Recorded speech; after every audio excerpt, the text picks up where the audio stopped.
કોંગ્રેસના સ્થાનિક નેતાઓ એમણે કર્ણાટકમાંથી બોધ લેવાનો છે કે તમે જોજો પૂરા દેશમાં ભાજપને ત્યાં જ હાર મળી છે કે જ્યાં સ્થાનિક નેતાઓ મજબૂત હોય. તમે ઉત્તર પ્રદેશમાં જુઓ કે જે રીતે સમાજવાદી પાર્ટીએ સ્થાનિક મજબૂત ઉમેદવારો ઊભા રાખ્યા તો ભલે યોગીનું ઘણી બધી આપણે ઇમેજની વાતો થઈ, માર્કેટિંગ થયું, પરંતુ અંતે સમાજવાદી પાર્ટીને ઘણી બધી સીટો મળી. અયોધ્યા જેવી જગ્યાએ પણ ભાજપનો પરાજય થયો.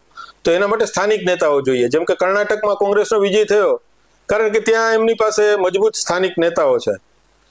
જે જગ્યાએ કોંગ્રેસ અને ભાજપ નેક ટુ નેક લડતા હોય દેશમાં, તમે જો બધી બેઠકો ઉપર એવું નથી, પણ કોંગ્રેસે જો જીતવું હશે, સાઇઝેબલ બેઠકો વધારવી હશે, તો જ્યાં ભાજપની સાથે એમની નેક ટુ નેક લડાઈ છે, 1 to 1 લડાઈ છે, એવી વધુમાં વધુ બેઠકો એને જીતવી પડશે. તો થાય છે શું? એવું ગુજરાતમાં થતું નથી બિલકુલ.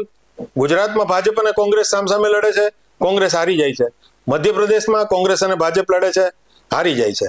જ્યાં જ્યાં માત્ર કોંગ્રેસ અને ભાજપ છે ત્યાં હારી જાય છે. પણ તમે દક્ષિણમાં જુઓ, દક્ષિણમાં કોંગ્રેસના સમર્થિત પ્રાદેશિક પક્ષો છે એ બરાબરની ટક્કર આપે છે.